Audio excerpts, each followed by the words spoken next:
my name is Ashley Jacobson, and I am going to be the instructor for the upcoming group classes. We have the Introduction to Obedience group class for adult dogs, and we also have the AKC Puppy Star class starting soon. The purpose of this presentation is going to be a helpful guide and a little bit of classroom learning to help facilitate what you'll be doing during the group classes. These will be helpful prior to coming into the classes, and they'll also be helpful to review after you've come in for your group class. We'll hopefully be doing a series, so we should have one of these for each of the classes that we'll be doing for each week. And if you have questions, don't hesitate to reach out and give us a call, shoot us a message anytime, day or night. We'll do our best to get back to you in a timely manner.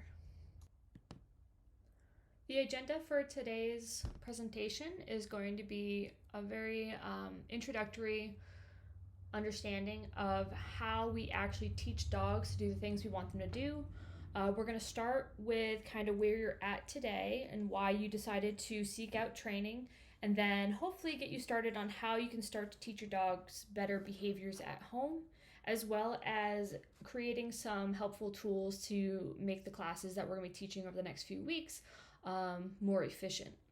So the first thing we're going to talk about is how do we set clear expectations for what we want from our dogs and what we expect our dogs to do on a day-to-day basis. We'll talk about why our dogs are doing the things that they are doing, and then that way we can use that understanding to get them to do the things we want them to do. We'll talk about some more advanced topics such as classical conditioning and marker training. These are a lot simpler than they sound, but we want to make sure that you understand what it is that the dog is actually understanding when we use these tools. We'll do a very brief overview of operant conditioning, and if we have time, we'll start to talk about how we can start to address some of the problem behaviors that probably brought you here today.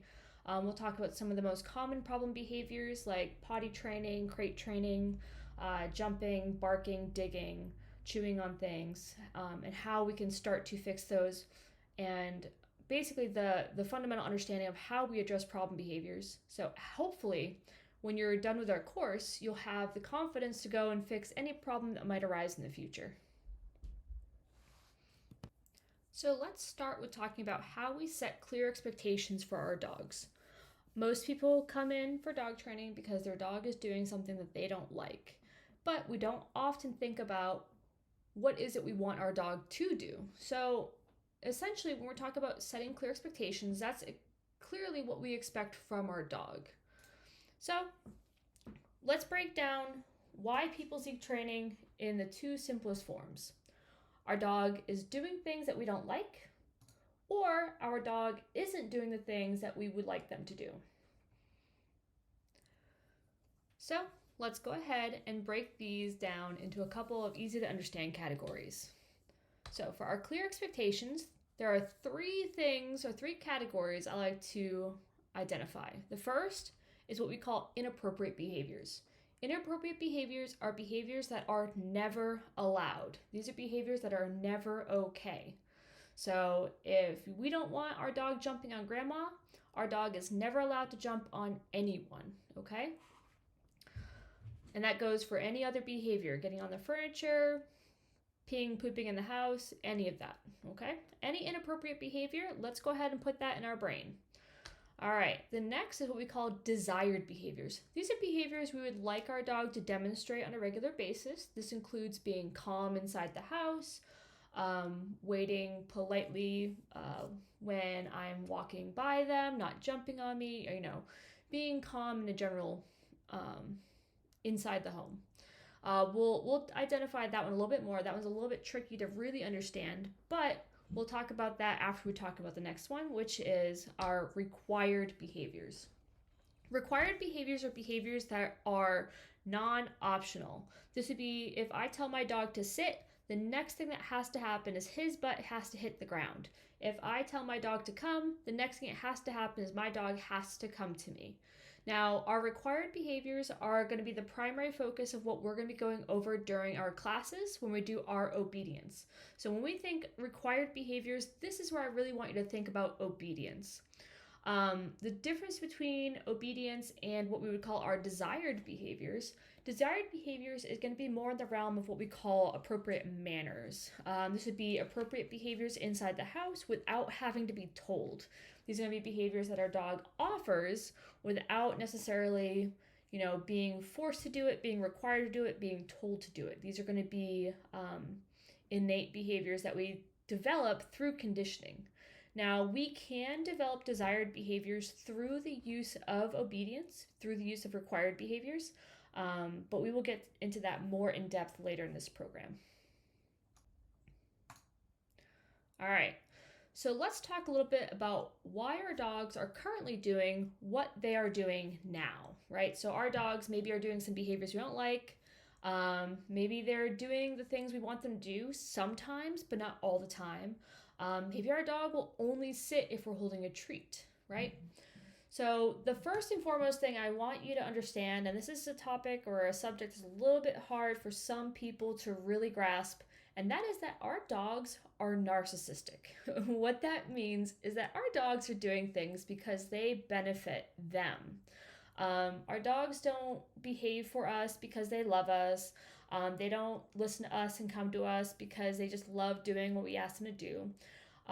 We teach our dogs that these behaviors produce rewards or something beneficial to them. So all of our dogs' behaviors are what we consider to be what's called self-serving, meaning they produce some sort of benefit for the dog. We will talk about drives and motivations. Motivations are going to be one of the key aspects that we're going to talk about in our group classes. Motivation is required for dogs to learn, right? You don't go to work for a high five, you go to work to earn a paycheck. Our dogs, when they are working for us, they're asking for that paycheck. Now, we don't always have to pay them every single time they do something, but in the beginning, we're going to use a lot of rewards, a lot of reinforcement. These are terms that we're going to talk about as well. But this is going to become our dog's motivation for behaving. Now, if we don't have or don't understand why our dog is motivated to do the things that they do, it's going to be very hard to teach them to do the things that we want them to do. So we will talk about what motivates our dogs. There are a few simple motivations. One is food. Everyone loves to use treats for training. I love to use treats for training. We're going to use lots of treats in our class. But there are a lot of other motivations too. Why is my dog pulling at the end of the leash to the point where he's almost choking himself? What's the motivation there? My dog wants to move forward. My dog wants to get from point A to point B, and he wants to do it quickly, and that's why he's pulling at the end of the leash. Why does my dog dig in the yard, right? My dog just loves to dig, dig, dig. What is it? There are lots of different motivations it could be, and understanding which motivation is my individual dog's reason for doing the behavior is going to be a huge part of how we address these issues, okay? So now we're going to start to get into one of the more advanced topics, and I'm going to try to explain it in a way that makes it fairly simple to understand. And what this is called is classical conditioning. In its simplest terms, classical conditioning is how we build either a positive or a negative association with something that didn't normally have any type of positive or negative association in it. So let's say I have never ever walked into a gym before in my life, and I walk through those doors. I'm not going to feel any different, right? The first time I walk into a gym, it's just another room. I'm walking through another set of doors. Not good, not bad. It's just neutral. But let's say I walk into the gym and I go and I work out, and every time I go into the gym, I work out, and when I work out, I feel really good. When you exercise, you create serotonin and dopamine, and you just make all these feel-good chemicals in your brain, and you create a really positive feeling in your brain every time you go to the gym. Well, you'll start to find that the moment you walk through those doors to the gym, already you start to feel good because you've created this conditioned response, right? My body knows that when I walk through these doors, I'm going to start to feel good. So my body just starts to jumpstart the process. So if we look at the diagram here, we're going to see something very similar. So now what you're seeing is, a dog being presented with a bowl of food, right? The dog can smell the bowl of food, and what ends up happening is the dog starts to salivate. Now that is a very normal response. It doesn't have to be conditioned. The dog is hungry, he smells food, he's going to salivate. There's no conditioning involved. It's just a very natural biological response. Now, on the right side of the top of this diagram, what we see is like a bell or a whistle or some sort of noise. And the dog hears it and he goes, okay, no big deal. It doesn't mean anything. So that's what we're going to call our neutral stimulus. So if you've ever heard of the scientist called Pavlov, he did an experiment a long time ago using these exact items here. A food source to make the dog salivate, and a neutral stimulus. Either it was a bell or a whistle or some sort of sound that had no meaning to the dog. What classical conditioning is using that neutral stimulus to condition the dog to expect that food. So if you look in the bottom left corner, you see that whistle. Then after they hear the whistle, they receive the food and then they start to salivate, right? Now, if we do this enough times repetitively, they hear the whistle, they get the food, they eat. They hear the whistle, they get the food, they eat. They hear the whistle, they get the food, they eat. Eventually, they're going to be conditioned to hear that whistle and expect the food. Now, when we're training, we're going to use a neutral stimulus. We're not going to use a whistle, but we're going to talk about what some other things we can use are going to be. But what this is going to be called a marker. The marker is going to be used to teach our dog to expect some type of food, reward, toy, pet praise. We can even use markers to indicate that something bad is coming, like a punishment or some type of negative consequence. But the most important thing to understand when it comes to classical conditioning is that they hear the neutral stimulus, ideally auditory sound. We use clickers, we use words, whatever we're going to use, and that's followed by whatever the reward is. We're going to start with food or treats.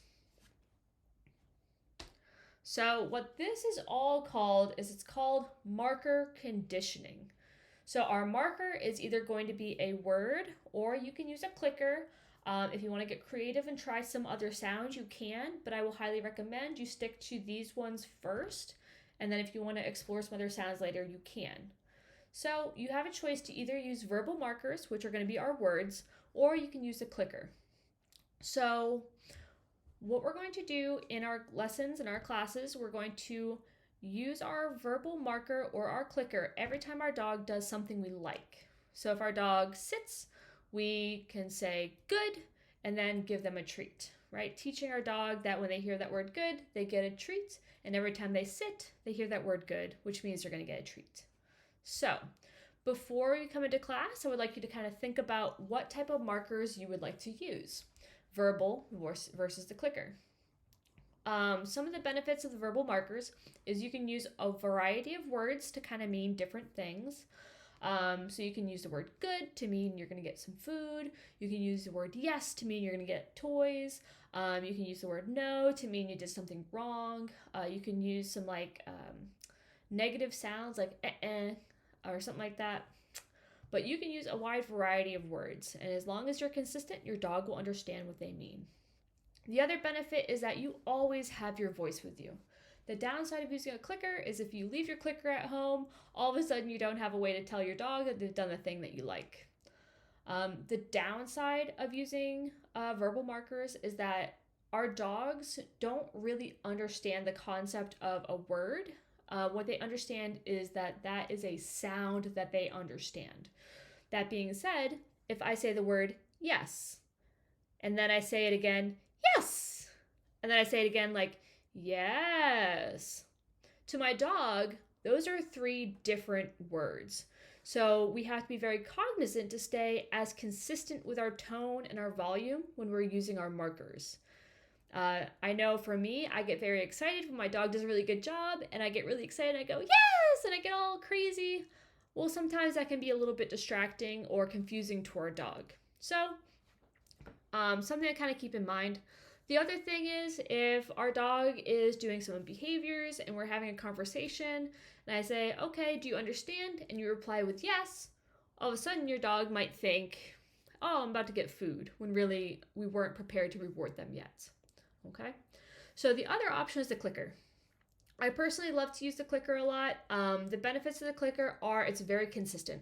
The clicker can't be louder, it can't be quieter, it can't change its intonation. It's extremely consistent. I also like the fact that it's a very, very short sound, so it's very precise. Now, the downsides of the clicker is that if you lose your clicker or you forget it at home or the clicker breaks, all of a sudden your marker is gone. There's also limited variations. So some of the things you can do with the clicker is you can click once, or you can click multiple times and have those have different meanings. But unfortunately, that's really about it that you can do with the clicker. The other thing is that it does require the use of your hands. And when we have our leash in our hand and our treats in our hands, and maybe we're using remote collar training in our hand, and now we add that clicker, we only have 2 hands, and now we have 4 things we're kind of juggling at the same time. So sometimes adding that extra piece into our hands can make things a little bit more complicated. So think about what we want to use as our marker. If you're just getting started, I would probably recommend the verbal marker is going to be the easiest thing to start with. If you want to try using the clicker, I think it's extremely valuable. I prefer the clicker myself, but again, you'll have to kind of do some practicing with how you're going to manipulate all the different types of tools and items in your hands while you're training. All right, so I do want to briefly go over operant conditioning. This can be a little bit more of an advanced topic. And I don't expect you to memorize everything about operant conditioning today. I just want you to have a little bit of familiarity with it, because this is a topic that is going to come up over and over again while we are doing our group classes over the next several weeks. Operant conditioning, without a doubt, is the fundamental basis for all of dog learning, and honestly for human learning as well. So if you really understand operant conditioning, you're going to have a much easier time understanding how your dog is learning through this whole process. So I want to kind of make it a little bit simple, and I want to show you the first kind of symbol that we're going to use. So the first symbol we're going to talk about is this plus R. When you see this, we're going to call this positive reinforcement. What positive reinforcement is how we reinforce our dog's behaviors, right? My dog sits, I give them a treat. This is called positive reinforcement, all right? The whole point of this is going to be increase this behavior. So if I want my dog to sit more often, then when my dog gets a treat for sitting, he's going to want to sit more. So when we think about reinforcement, I want you to think about what we call increasing behavior, all right? So remember, reinforcement is increasing behavior. And when we talk about positive reinforcement, I want you to look at that plus sign and think about addition. We are going to add something to increase our dog's behavior. So for positive reinforcement, we are going to give our dog something, we're going to add something, give him a treat, give him a toy in order to make him want to sit more. So always remember that reinforcement means we're going to increase behavior. Now, on the other side of it, we want to decrease some behaviors, right? If my dog is doing something I don't like, if my dog is jumping, if my dog is climbing on the furniture, we want to decrease behavior. And that's when we're going to use something called punishment. Now, punishment comes in the form of any type of negative consequence or anything our dog doesn't like. So the first type of punishment we're going to talk about to decrease behavior is going to be called positive punishment. So when you see a plus sign, I want you to think positive. So plus R means positive reinforcement, plus P means positive punishment. So for positive reinforcement, we were adding something to increase behavior. For positive punishment, we're going to give our dog something or add something to decrease behavior, right? So if we're using a leash and our dog jumps on somebody, maybe we kind of give them a tug on that leash, and our dog doesn't really like it when we tug on the leash. So ideally, they're going to want to do that behavior less, okay? So just remember that when we talk about reinforcement, we're talking about increasing behavior. And when we talk about punishment, we're talking about decreasing behavior. So for the purposes of our group classes, we're going to be teaching our dogs behaviors that we like to see, behaviors that we want to see more often, and these are behaviors we want to increase. So we're going to be using a lot of reinforcement. Now, there is more to reinforcement than just positive reinforcement. We will also be talking about what we call negative reinforcement, or minus R, okay? So when you see the positive sign, I want you to think about adding something. And when you see the negative sign, I want you to think about taking something away. So for negative reinforcement, we're still going to be increasing behavior, because remember, reinforcement means we are increasing behavior, but we're going to do that by taking away something. We're going to subtract something. So we'd have to take away something that our dog doesn't like. So let's say, my dog feels some tension on the leash. My dog is standing there and they feel the leash is kind of tight and they really don't like that leash being tight. If my dog sits down, all of a sudden that pressure goes away. And my dog will learn, hey, that was pretty great. If they stand up, all of a sudden they feel that pressure again. When they sit down, that pressure goes away. My dog starts to learn that they want to sit down more often, because that way they don't have to feel that uncomfortable feeling of the leash pressure. That is something you don't have to worry about too much today. We're definitely going to review this one much more in depth for lesson 2. But just kind of remember, when you see that negative sign, we are taking something away. And when we talk about reinforcement, we are increasing behavior. So one of the simplest ways to think about negative reinforcement is when you get into your car and you start to drive down the road and you hear that really annoying beeping sound or a dinging, right? Ding, ding, ding, ding, ding, ding. That means that you forgot to put on your seatbelt, right? And I don't want to be driving and listening to that annoying sound the whole time. So what do? I put my seatbelt on, and what happens? That dinging sound goes away, right? That is negative reinforcement to a T, right? I'm driving down the road, I hear that beeping sound, I don't like it, I put on my seatbelt. Now, before I even start my car, I put my seatbelt on because I just don't want to hear that sound, okay? That is how negative reinforcement works, and we're going to use it with our dogs, and it's an extremely effective part of learning. So, obviously there's one quadrant left, and this is going to be our negative punishment. So for negative punishment, we're going to use the same concepts we used before. Remember, punishment is decreasing a behavior, but we're going to do that by taking away something, right? If me and my brother are playing video games and we get into a fight and my mom says, no more video games, well, that's probably going to make me not want to get into a fight again next time we're playing video games, right? Because I didn't want to lose my video games. So we can actually do this with our dogs. I do this with toys quite a bit. So if me and my dog are playing and my dog decides that we are going to go chew on that toy and start to tear it to pieces, I don't want my dog to do that because 1, toys are expensive, and 2, that's not how we play with them. So I take the toy away. I say, if you want to play with this toy, you're going to play appropriately, and chewing is an inappropriate behavior. So if you demonstrate inappropriate behavior, then you're going to have a punishment, which is you lose that toy. All right, my dog will start to learn that if I chew on my toy, there's going to be a punishment where I might lose my toy, and I don't want that to happen, so I'm not going to chew on my toy, so that way I can play with my toy longer. So to do a very quick recap, reinforcement is something that increases behavior, punishment decreases behavior. When we say positive or negative, positive means we're going to add something or give something to our dog to either increase or decrease the behavior.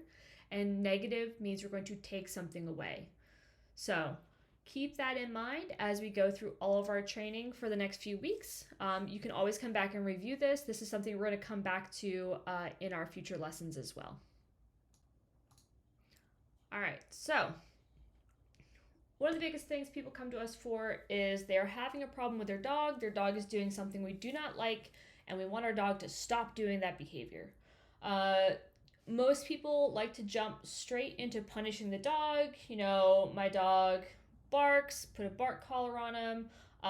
My dog has an accident in the house. We yell at them. We put them in their kennel, whatever, right? But there there is more to addressing these problem behaviors than just punishment. Honestly, I like to leave punishment as a last resort. There are a lot of other options we can do first. So, in the big scheme of things, there are technically 7 ways to address problem behaviors. 2 of which we're going to go over first. I consider these negatable because I don't think these are actually addressing the problems. These are just solving the problems without fixing them. And the first one is what we would call rehome the dog, right? Oh, my dog keeps pooping on the carpet. If I get rid of the dog, my dog can't poop on the carpet. But if that was an option, you guys wouldn't be here. So we're going to kind of ignore this one. The other option is to live with it. Now, there are some problems that, the fix, the solution for it is not worth the effort. For instance, I have a Chihuahua. Every morning, he likes to get up. He jumps out of bed at 6 o'clock in the morning, and if he is able to get out of bed and get on the floor and I don't get up to go let him outside, he'll have an accident in the house. I don't really like him waking me up that early, and I don't really like him peeing on the floor, so the fix would be to have him sleep in his kennel at night. For me, I really don't like having him do that, not even for a temporary period of time, so I just kind of live with it, and every morning I get up at 6 o'clock, let them outside to go potty, and then if I want to, I can go back to bed. That is essentially living with the problem. Okay? Now, these 2, again, are not really options. You wouldn't be here if these were something that were viable to you, because you probably would have already chosen to do that and you wouldn't be here. So let's start talking about how we actually fix these problems.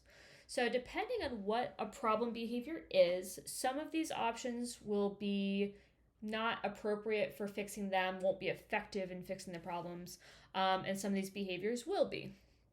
So for some problem behaviors, the best way to solve them is going to be ignore it. This is really appropriate for dogs who are barking in their kennels for attention, dogs who are whining. This can be appropriate for some things like occasionally with dogs who like to jump. If they don't get any benefit out of it, they may choose to stop doing it. Now, ignoring the behavior can be really effective, but we have to really understand what we mean by ignore it. If my dog is barking in the kennel, we might think, oh, he's barking because he wants to get out. As long as I don't let him out, that's ignoring it, right? Well, maybe, maybe not. If your dog is barking in the kennel and you're yelling to him, hey, be quiet in there, hey, cut that out, right? That's not really ignoring it. Your dog might still find some benefit from getting attention from you. Your dog might be barking because he wants to know that you're still home. He wants to know that you're still around. And when you tell him to be quiet, that is confirming, yes, I'm still in the house. Yes, I can still hear you. So when we say ignore it, we mean to ignore it completely. If you have to walk by that kennel and your dog is barking, it doesn't faze you. You don't even turn and give them a glance. If your dog's in the other room, you don't yell at them. You don't pop your head in the door and tell them to be quiet. You literally ignore it, okay? Now, there are some behaviors this is really not effective for, and these are what we call self-rewarding behaviors. So this kind of goes back to the concept of what we call classical conditioning, where a behavior that they have done previously has gotten them a positive benefit so many times that the behavior itself begins to just feel good. This is something we see a lot with dogs who jump. This can be something that happens with dogs who bark. Barking in of itself can create good feelings in the dog. And so if ignoring it doesn't work, don't worry. There are a few other ways we can start to address it as well. So if we've tried ignoring the behavior, or if ignoring the behavior is not an appropriate solution, then we can start to what we call shape the absence. What this means is we're going to reinforce the absence of the behavior. Now, in the last slide, we talked about that reinforcement means that something good happens to our dog, or something that our dog likes happens when they are not doing this behavior. So if my dog likes to incessantly bark in the kennel, then anytime my dog is not barking in the kennel, I can go in there, give them a treat. I can let them out of the kennel. I can give them a toy. I can go in there, give them some pet and praise. Anytime my dog is not showing the behavior that I want to stop, then I can reward the absence. Now, if your dog gives you multiple opportunities or multiple absences of behavior, and you only reward it a very small number of times, this is not going to be effective. But if you set aside some dedicated time to reward consistently the absence of the behavior, this can be very effective very quickly. But it's hard when your dog is barking for 45 minutes on end for us to just sit there and wait for them to stop barking. We can talk about some different solutions for that as well, but you have to be very consistent on the front end to teach your dog that the absence of the behavior can in of itself be very rewarding. Okay, so let's say we've tried shaping the absence of the behavior and it's really just not being effective, or it's a behavior that this isn't really effective with. So let's say my dog digging in the yard. My dog likes to dig when I'm not looking, so it's very hard for me to reward him when he's not digging, considering that digging is a very small amount of time. So what we're going to do is talk about change the motivation. Now, we talked about previously what motivates our dog's behavior. So when we talk about changing the motivation, one of my favorite examples to use is digging. There are tons of dogs who dig in the yard. Almost every client comes in here tells us their dog digs or used to dig or occasionally digs or only digs during certain seasons or whatever. So the biggest thing I want to talk about with digging is the motivation. Why do dogs dig? There's actually a lot of different reasons. Now, I personally have 7 dogs and I have several of them who like to dig. I think I have 3. And they all had different motivations. So I had one dog who was digging because they were trying to escape, right? They wanted to get out onto the other side of the fence because there was an animal or there was another dog or there was a toy on the other side of the fence, right? So my dog is digging because he's trying to escape, okay? So what did I do? I removed whatever that motivation was, or I made it impossible for my dog to be successful and I put down some dig barriers, okay? So I found the toy that was on the other side of the fence. I got it. I brought it inside the fence. He didn't want to dig anymore. Problem solved. My other dog liked to dig because he found moles. There were moles in my yard and they were trying to get to the moles. So all I did was got rid of my moles and all of a sudden the digging stopped. I had another dog who was trying to dig under my deck to dig a nice little mud pool to sleep in because he was very hot. He had a very thick coat. He was black, and in North Carolina summer, it gets very hot outside. So I gave him a kiddie pool and he stopped digging. My 4th dog, he was digging just because he was bored. He was a high energy working dog and I was not giving him enough exercise and mental stimulation, so he was finding something to do and just started digging. So we increased his exercise, increased his mental stimulation, and he no longer felt the need to dig. Now, if I get lazy, sometimes he decides he wants to dig again because he hasn't gotten enough activities from me. So always think about what's motivating our dog to do these behaviors. So why does my dog jump on me? He wants affection. Why does my dog bark in the kennel? He wants out. Why does my dog pull on the leash? He wants to get ahead, right? How can we address these motivations to teach our dog that those behaviors are not necessary? Okay. All right. So let's say we've tried to change the motivation, but our dog has such a positive association with doing this behavior that no amount of changing the motivation is going to stop them. Well, let's talk about how we can train an incompatible behavior. So when our dogs jump on us, it's because they've been rewarded for doing it. Maybe when they were a puppy, they jumped on us. We picked them up. We gave them kisses. We pet them. We told them how cute they were, right? But now our 100-pound Great Pyrenees is jumping on grandma, and that's not okay. So what we're going to start to do is we're going to teach our dog that when you greet somebody, jumping on them is not the appropriate behavior. It is what we call an inappropriate behavior, so it's not allowed.